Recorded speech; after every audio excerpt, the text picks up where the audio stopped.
बहुत समय पहले की बात है। किसी नगर में एक मछुआरा और उसकी पत्नी रहते थे। शादी के कई साल बाद ईश्वर की कृपा से उन दोनों को एक पुत्री का सुख मिला था। ना जाने क्यों, फिर भी उनकी जिंदगी आंसुओं से भरी हुई थी, क्योंकि उसकी पुत्री जन्म से ही विकलांग थी। हर रोज मछुआरा अपने काम से लौटता और अपनी पत्नी व बच्चों के साथ समय बिताता था। लेकिन जब भी वह अपने बच्चों का चेहरा देखता तो सोचता, मेरा बच्चा जैसा भी है मुझे प्यारा है। भला दुनिया के कौन से माता पिता अपने संतान से प्यार नहीं करते। तभी उसकी पत्नी के रोने की आवाज आती है। वह भगवान के पास बैठकर रोज की तरह अपना दुख प्रकट कर रही होती है। वह कहती है, हे ईश्वर, यह तेरा कैसा न्याय है। इतनी पूजा पाठ करके तेरे ही आशीर्वाद से हमें संतान का सुख मिला, फिर भी खुशी की जगह आंसू बहा रही हूँ। तभी मछुआरा अपनी पत्नी से कहता है, तुम क्यों रो रही हो? हम तो ठहरे किस्मत के मारे, यही तो भाग्य का लिखा है। मछुआरे की पत्नी कहती है कि मैंने सुना है हमारे राज्य के राजा बड़े दयालु हैं। तभी मछुआरा सिर हिलाकर हामी भरता है। तो उसकी पत्नी कहती है, हमें राजा से मिलना चाहिए। मछुआरा कहता है, भाग्यवान, हम ठहरे मामूली मछुआरे, राजा हमें क्यों मिलेंगे। फिर मछुआरे की पत्नी रोते हुए कहती है, सुना है राज दरबार में राजवैद्य होते हैं जो कई बड़े बड़े रोगों का निवारण करते हैं।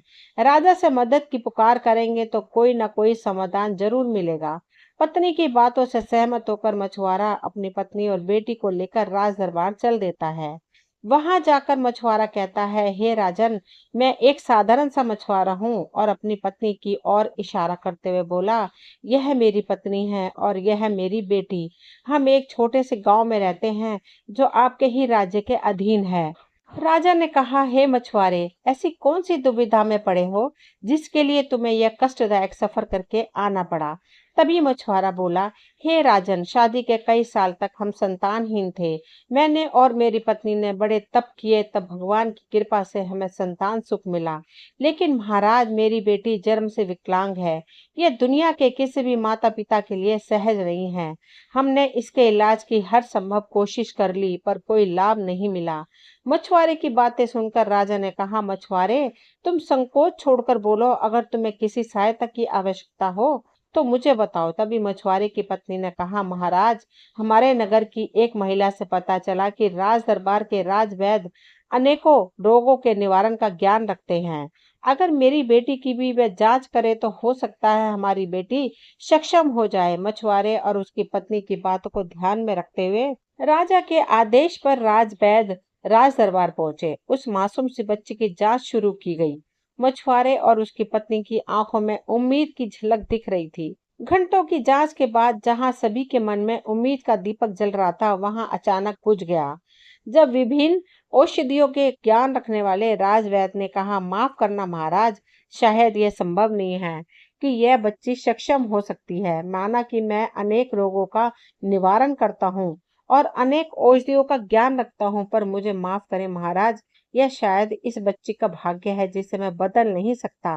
भला भाग्य का लिखा कौन बदल सकता है। मछुआरे ने कहा, महाराज, क्या मेरी बच्ची को सक्षम बनाने का कोई रास्ता बचा है। ऐसा कहकर वह जोरों से रो पड़ा। तभी राजा ने कहा, हाँ, शायद कुछ हो सकता है। वहां खड़े सभी की नजरें राजा पर जाकर टिक गईं। वे सब राजा से समाधान की उम्मीद में थे। राजा ने कहा, हमारे राजगुरु जो एक झलक में भाग्य रेखा पढ़ ले, अब वही एकमात्र रास्ता बचा है। राजा के निवेदन पर राजगुरु महल पहुंचे और बच्ची के पास बैठ गए। अब सभी उनकी ओर आंखें लगाए खड़े थे। मछुआरा और उसकी पत्नी हर एक सांस इस उम्मीद में ले रहे थे कि शायद वे अपनी बेटी को ठीक करके ही अपने नगर लौटेंगे। लेकिन अचानक बिना कोई शब्द बोले राजगुरु कक्ष से बाहर निकल गए और सभी लोग हैरान रह गए। तभी मछुआरे की पत्नी दौड़ते हुए राजगुरु के पीछे भागी और उनके पैरों में गिर गई। वे बोली, बिना कुछ बोले, मत जाइए गुरुदेव, आप तो सभी का ज्ञान रखने वाले महाज्ञानी हैं। क्या आप मेरी बच्ची का भाग्य नहीं बदल सकते। मछुआरे की पत्नी की बातें सुनकर राजगुरु के सिर में हलचल मच गई। उन्होंने बड़ी मुश्किल से खुद को संभाला, क्योंकि ऐसी स्थिति से वे पहली बार जूझ रहे थे। वे हमेशा जीवन की दिशा दिखाने वाले, लोगों की उलझनों को सुलझाने वाले महागुरु थे, लेकिन आज उनके सामने एक माँ थी और शायद पहली बार वह इस स्थिति में थे जहां उन्हें समझना था, उनके पास एक बच्ची के लिए कोई समाधान नहीं है। कुछ देर बाद बड़ी मुश्किल से राजगुरु ने खुद को संभालते हुए कहा, बेटी मुझे माफ कर दो। तुम्हारी बेटी की भाग्य रेखा में ही विकलांग होना लिखा है। मैं महाज्ञानी महागुरु हूँ पर भगवान नहीं। अब रात्रि का समय हो गया था, इसलिए राजा ने सभी को महल में ही ठहर जाने का आदेश दिया। उस मछुआरे और उसकी पत्नी ने वहीं महल में रात बिताई, क्योंकि अंधेरी रात में अपनी नन्ही सी बेटी को लेकर कहाँ जाते। अगले दिन सुबह मछुआरा उसकी पत्नी और बच्चों के साथ महल से निकलकर गांव की ओर बढ़ चला। रास्ते में चलते चलते वे दोनों बस यही सोच रहे थे कि इस संसार में जब तक माता पिता हैं तब तक सब कुछ ठीक है। वैसे वह अपनी विकलांग बेटी की चिंता कर रहे थे कि माता पिता तो अपना सारा जीवन अपनी संतान के साथ नहीं बिता सकते, उनके बाद उनकी बेटी का भविष्य कैसे चलेगा। आखिर वह सक्षम जो नहीं है, लोग उसे कैसी नजर से देखेंगे। वह कठोर दुनिया हमारी बेटी को अकेले कैसे चलने देगी। पति पत्नी दोनों यह सब सोचते सोचते जंगल से होकर अपने घर तक पहुंच जाते हैं। उस मछुआरे और उसकी पत्नी ने सफर से लौटने के बाद भी खाने का एक भी निवाला नहीं लिया। बस भगवान के सामने दिया जलाकर बैठे थे। दोनों पति पत्नी के मुंह में कहने के लिए एक भी शब्द नहीं थे, पर दोनों की आंखों से बहते आंसुओं की धारा कुछ कह रही थी। फिर उनकी बच्ची रोने लगी तो मछुआरे की पत्नी ने उसे दूध पिलाकर सुला दिया और वह अपनी बेटी के पास सो गई। लेकिन मछुआरा ईश्वर के सामने हाथ जोड़े बैठा था। कुछ समय बाद उसकी आंखें लग गई। भगवान शिव को पुकारते हुए मछुआरे की आंख लगी ही थी, तभी उसके सपने में भगवान शिव प्रकट हुए, मानो जैसे वह हकीकत में भगवान शिव को अपने सामने देख रहा हो। भगवान को देखकर कोई भक्त भला चुप कैसे बैठ सकता है। मछुआरे ने कहा, शिव शंभू, मैं और मेरी पत्नी ने बहुत तप किए, तब जाकर आपकी दया दृष्टि पड़ी और हमें संतान सुख प्राप्त हुआ। आप तो भाग्य लिखते हैं, मनुष्य के जन्म से पहले ही भाग्य लिख जाता है। हे प्रभु, ऐसी कौन सी भूल हुई हमारी पूजा में कि आपने हमारी बेटी के भाग्य में विकलांगता लिख दी। भगवान शिव ने कहा, हे मछुआरे, तुम्हारी भक्ति में तो मैं हर वक्त प्रसन्न होता हूँ। तुम्हारी भक्ति में कोई कमी नहीं और ना ही तुम्हारी पूजा में कोई भूल हुई थी। मेरी बातों को ध्यान से सुनो। तुम्हारी बेटी का तो क्या, मैं इस संसार में किसी भी प्राणी का भाग्य नहीं लिखता। यह तो वह खुद तय करते हैं कि उनके आने वाले समय में क्या घटित होगा। तभी मछुआरे ने पूछा, हे प्रभु, मुझ अज्ञानी को थोड़ा सरल और विस्तार से समझाइए। फिर भगवान भोलेनाथ कहते हैं, सुनो मेरे प्रिय भक्त, आज तुम्हारी बेटी जिस घड़ी से गुजर रही है, यह भाग्य उसने अपने पिछले जन्मों के कर्मों से लिखा है। भगवान शिव कहते हैं, प्रिय भक्त, यह तुम्हारी बेटी के पिछले जन्म के कर्मों का फल है। सुनो, एक राज्य में एक जोहरी रहता था जिसके पास बेशुमार दौलत थी। जोहरी की 3 कन्याएं थी और तुम्हारी बेटी उस जोहरी की सबसे प्रिय कन्या थी, पर उतनी ही अहंकारी, रूप गुण बुद्धि और धन से भरपूर उसका जीवन था। हे मछुआरे, शायद किसी जन्म का पुण्य का फल था जिसकी वजह से उसे यह दुर्लभ जीवन मिला था। पर अक्सर मनुष्य यहीं पर चूक जाता है। वह यह भूल जाता है कि यह दुर्लभ जीवन उसे उसके अच्छे कर्मों के फल स्वरूप मिला है। सही मार्ग पर चलकर उसे सफल बनाने की जगह सब कुछ पाकर वह अहंकारी बन जाता है। इसके साथ वही हुआ। एक दिन नगर में मेला लगा था और वह कन्या भी मेले में घूम रही थी। तभी अचानक भीड़ की वजह से एक विकलांग भिखारी उस कन्या से टकराकर नीचे गिर गया।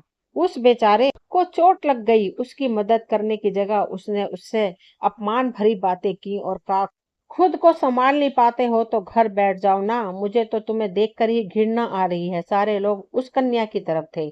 आखिरकार वह अमीर घर की बेटी थी। वह भिखारी इतना असहाय महसूस कर रहा था कि उसने मन में कहा, हे प्रभु, जब ऐसे निर्दयी लोग मेरे जैसे असहाय का दर्द महसूस करेंगे तो उन्हें समझ आएगा कि मैं किस पीड़ा से गुजर रहा हूँ। बस इसी कारण से ही तुम्हारी कन्या अपना ही लिखा भाग्य फल भुगत रही है। आगे भगवान शिव ने कहा, सुनो मेरे प्रिय भक्त, चिंतित मत हो। जब तुम एक पुण्य आत्मा के रूप में जन्म लेते हो तो तुम्हारे जीवन में कठिनाइयां और संघर्ष जरूर होंगे, क्योंकि इस दुनिया में हर आत्मा को कुछ न कुछ कष्ट भोगना पड़ता है ताकि वह अपने पिछले कर्मों को समाप्त कर सके। लेकिन याद रखो, तुम्हारी बेटी के जीवन में जो कठिनाई है वह उसकी परीक्षा है। यदि वह धैर्य और साहस से इन कठिनाइयों का सामना करती है तो वह अपने भाग्य को भी बदल सकती है। एक दिन वह भी वे सब कार्य करेगी जिसकी कल्पना तुमने अपने जीवन में की है। फिर मछुआरे ने भावुक होकर पूछा, हे प्रभु, क्या मेरी बेटी भी अपनी किस्मत बदल सकती है? तब भगवान शिव ने उत्तर दिया, अवश्य मेरे प्रिय भक्त, कर्मों से ही भाग्य बनता है। यह तो मनुष्य की निजी सोच है कि भाग्य विधाता की देन है, क्योंकि मनुष्य आज भी कर्म की शक्ति को नहीं पहचान पाए हैं और इसी वजह से वह कभी अपनी तो कभी किसी अन्य व्यक्ति की बातों में आकर अपने अंदर की ताकत को पहचान नहीं पाते हैं और अपनी किस्मत को दोषी ठहरा बैठते हैं। आगे भगवान शिव कहते हैं, सुनो मेरे प्रिय भक्त, तुम मेरे शब्दों को ध्यान से सुनो। तुम्हारी पुकार पर ही मैं यहाँ आया हूँ, तो मैं इस पीड़ा से मुक्त करने। तभी मछुआरे ने कहा, हे प्रभु, मुझे क्या उपाय करना चाहिए जिससे मेरी बेटी अपने किए हुए कर्मों से मुक्ति पाए और एक सक्षम जीवन जी सके? भगवान शिव ने कहा, यदि तुम चाहते हो कि तुम्हारी बेटी को इस पीड़ा से मुक्ति मिले, तो याद रखो, भक्त वह खुद ही अपना भाग्य बदल सकती है। यदि तुम और तुम्हारी पत्नी माता पिता होने के नाते अपनी बेटी को सही और गलत का ज्ञान और अच्छे संस्कार दोगे, तो वह अपनी जिंदगी में बदलाव ला सकती है। जब वह दूसरों की पीड़ा को समझेगी, अपने से बड़े लोगों का सम्मान और आदर करेगी, सभी को प्यार देगी, तब इसके अच्छे कर्म ही उसे पीड़ा से मुक्ति दिलाएंगे। ऐसे ही वह एक सुखी और सक्षम जीवन जी सकेगी। आगे भगवान कहते हैं, याद रखो, भक्त मनुष्य का जीवन एक दुर्लभ जीवन होता है। मनुष्य क्या कुछ नहीं कर सकता। यदि वह मेरी दी हुई शक्ति को पहचान ले, तो वह अपने भाग्य को भी बदल सकता है। संसार का हर प्राणी मेरे लिए प्रिय है, क्योंकि वे सभी मेरी संतान है। इसलिए मैंने सभी की झोली को समान रूप से भरा है। यह पूरा संसार मेरा है, तो मेरी संतानों का भी समान अधिकार है। जैसे माता पिता अपने सभी संतानों को समान रूप से पालन पोषण करते हैं, शिक्षा और ज्ञान प्रदान करते हैं, ताकि वे आगे जाकर खुद का भविष्य तय कर सके। आगे यह उन पर निर्भर करता है कि वे धैर्य के साथ कितनी कोशिश करते हैं, किस रास्ते पर जाते हैं और आगे जाकर जो भी अच्छा या बुरा चुनते हैं, उसी हिसाब से उनका जीवन बनता है। मछुआरा बोला, हे भोलेनाथ, आपकी कृपा से आज मुझे अज्ञानी को थोड़ा ज्ञान मिला है। हे प्रभु, मैं समझ गया हूँ कि किस प्रकार मैं अपनी बेटी का जीवन संभाल सकता हूँ। इतना कहते ही मछुआरे की आंख खुल जाती है। उसे एहसास होता है कि यह तो सपना था, पर वह सोचता है कि वह वास्तविकता से परे नहीं था। वह समझ गया था कि भगवान ने उसकी पुकार सुनकर मदद का हाथ बढ़ाया है और रास्ता भी दिखा दिया है। मछुआरे ने ये सारी बातें अपनी पत्नी को बताई और दोनों की आंखों से आंसू बहने लगे थे। जैसे अंधेरी रात के बाद सवेरा होता है और सूरज नई उम्मीद के साथ होता है, वैसे ही वह भी कुछ महसूस कर रहे थे। तभी मछुआरा अपनी पत्नी से कहता है, कर्म की शक्ति इतनी बड़ी होती है, आज पता चला। उसकी पत्नी कहती है, हाँ स्वामी, कर्म ही बड़ा है और कर्म ही सत्य है। अब हमारी बेटी भी अपने कर्मों से अपना भाग्य लिखेगी। उसी दिन से ही मछुआरा और उसकी पत्नी एक नई उम्मीद के साथ अपनी बेटी का लालन पालन करने लगे। धीरे धीरे मछुआरा और उसकी पत्नी उम्मीद के साथ मन में बिना कोई संकोच रखे बस अपनी कर्तव्य को पूरा कर रहे थे। अब उनकी कन्या भी 16 साल की हो चुकी थी। वह अपने माता पिता की बताई राह पर चल रही थी, पर उसके दोनों हाथ काम करने में असमर्थ थे। फिर भी वह लोगों की मदद करती, प्यासे को पानी पिलाना, भूखे को खाना देना, छोटी सी उम्र में ही लोगों की दुख तकलीफों को समझना और बड़ों का आदर सम्मान करना भली भांति जानती थी। अब वह नगर में सभी की प्रिय बन गई थी। सब कहते थे, यह तो हमारी बेटी जैसी है। एक दिन मछुआरे की बेटी अपने घर के पास गांव के चौराहे पर खेल रही थी। तभी एक राहगीर जो नगर को पार कर सफर में आगे बढ़ रहा था, कड़ी धूप के कारण चक्कर खाकर गिर गया।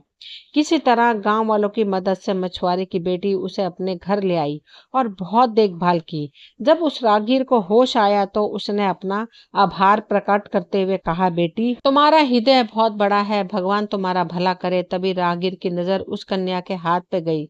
उसने मछुआरे की तरफ देखा और बोला, यह इसे क्या हुआ है? तब मछुआरे ने मन में बिना कोई दुख और संकोच रखे हुए कहा, महाशय, ये मेरी बेटी है, जन्म से विकलांग है, पर हमें और हमारी बेटी को अपने कर्म और कोशिश पर भरोसा है। एक दिन मेरी बेटी सक्षम हो जाएगी। यह सब सुनकर राहगीर अचानक बिस्तर से उठकर कहने लगा, कृपया मेरा थैला दे दीजिए। वह वहां खड़े सारे लोग आश्चर्यचकित होकर उस राहगीर को देख रहे थे। मछुआरा और उसकी पत्नी सोच में पड़ गए कि शायद उनकी बेटी की विकलांगता इस राहगीर को पसंद नहीं आई, इसलिए वे अपना थैला लेकर यहाँ से जाना चाहते हैं। इसी बीच मछुआरे की पत्नी ने वह थैला राहगीर को दे दिया। तब राहगीर ने मछुआरे की बेटी से कहा, बेटी, दरअसल मैं हड्डियों का वैद्य हूँ। हमारी हर पीढ़ी इस काम को करती आ रही है। मैं आपको बिल्कुल ठीक कर दूंगा। यह सुनकर मछुआरा और उसकी पत्नी खुशी से कुछ बोल नहीं पाए। और फिर राहगीर ने मछुआरे की बेटी के हाथों में मर्रम पट्टी करनी शुरू की और मछुआरे की तरफ देखते हुए कहा, यह कुछ ही दिनों में ठीक हो जाएगी। इतना कहने के बाद वह राहगीर वहां से निकलकर अपनी यात्रा पर आगे बढ़ गया। कुछ ही दिनों में मछुआरे की बेटी सक्षम हो गई। उसकी विकलांगता ठीक हो चुकी थी। मछुआरा और उसकी पत्नी बहुत खुश थे, मानो दुनिया की सारी खुशी उन्हें मिल गई हो। मछुआरे ने अपनी बेटी को सबसे पहले भगवान भोलेनाथ के आगे दीप जलाने के लिए कहा। अब वह न केवल हृदय से बड़ी थी, बल्कि उसकी कार्य कुशलता, बुद्धि, सुंदरता की चर्चा पूरे नगर में होने लगी थी। धीरे धीरे उसकी चर्चा पूरे राज्य में होने लगी। फिर किसी तरह ये बात राजा तक पहुंचती है। अब तो राजा भी बेचैन हो गए थे उससे मिलने के लिए। आखिर उन्हें क्या पता था कि वह उसी मछुआरे की बेटी है और वह उससे पहले ही मिल चुके हैं। अब बिना समय गवाए राजा उसकी सेना के साथ निकल पड़ते हैं। रास्ता ढूंढते ढूंढते राजा अब उस मछुआरे की नगरी में पहुंच जाते हैं। राजा मछुआरे के घर पहुंचता है। मछुआरा और उसकी पत्नी राजा को देखकर चौंक जाते हैं। यह राजा भी उन दोनों को देखकर दंग रह जाते हैं। थोड़ी देर के लिए वहां सन्नाटा छा जाता है। अब मछुआरा मन में सोचता है, आखिर ऐसी कौन सी गलती हो गई जो राजा एक मछुआरे के घर चले आए। कहीं मेरी बिटिया से कोई गलती तो नहीं हो गई है। भगवान, बड़ी ही मुश्किल से मेरी बेटी की जिंदगी में खुशी आई है। तभी अचानक राजा ने कहा, यह मैं क्या देख रहा हूँ? क्या यह कन्या आपकी बेटी है? पर वह तो सक्षम नहीं थी। यह चमत्कार कैसे हुआ? फिर मछुआरे और उसकी पत्नी ने सारी बातें राजा को बताई और कहा, महाराज, इसी तरह अपने कर्म से ही मेरी बेटी ने अपना भाग्य बदल दिया। थोड़ी देर के बाद राजा ने कहा, कभी सोचा नहीं था यह भी संभव हो सकता है। फिर राजा मछुआरे की तरफ देखकर बोला, हे मछुआरे, आज आप लोगों ने समझा दिया कि कर्म की शक्ति सर्वश्रेष्ठ है। अब राजा मछुआरे की और उसकी पत्नी के आगे हाथ जोड़कर बोलने लगे, हे मछुआरे, मैं निसंतान हूँ। मेरा कोई उत्तराधिकारी नहीं है। इस राज्य का भार संभालने की ताकत अब मुझ में नहीं बची। मैं चाहता हूँ कि यह प्रतिभाशाली कन्या अपनी सूझबूझ और समझ से इस राज्य का शासन संभाले। यह सुनकर मछुआरे की पत्नी रो पड़ी और बोली, नहीं महाराज, यह नहीं हो सकता। आप हमें माफ कर दीजिए। हमारी बेटी ही हमारे जीवन की पूंजी है, वह हमारी खुशी है। हम उसे आपको नहीं सौंप सकते। तभी राजा मछुआरे की पत्नी की तरफ देखकर बोले, हे देवी, मुझे पता है संतान तो माता पिता के प्राण में बसती है। मुझे पता है संसार के धन को कोई दे सकता है, पर एक माँ अपनी संतान नहीं दे सकती।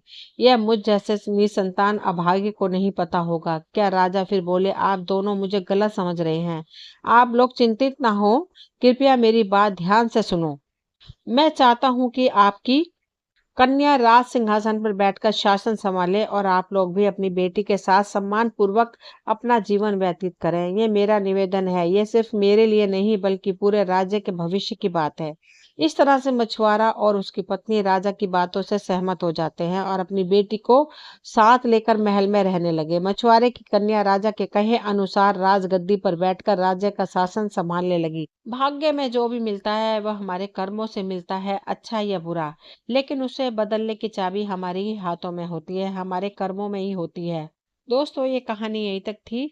मुझे उम्मीद है आपको पसंद आई होगी। अगर कहानी पसंद आई हो तो प्लीज़ चैनल को सब्सक्राइब करें, वीडियो को लाइक शेयर करें, कमेंट करें। मिलती हूँ अगली कोई नई कहानी लेकर। कहानी सुनने के लिए आप सभी का तहे दिल से शुक्रिया।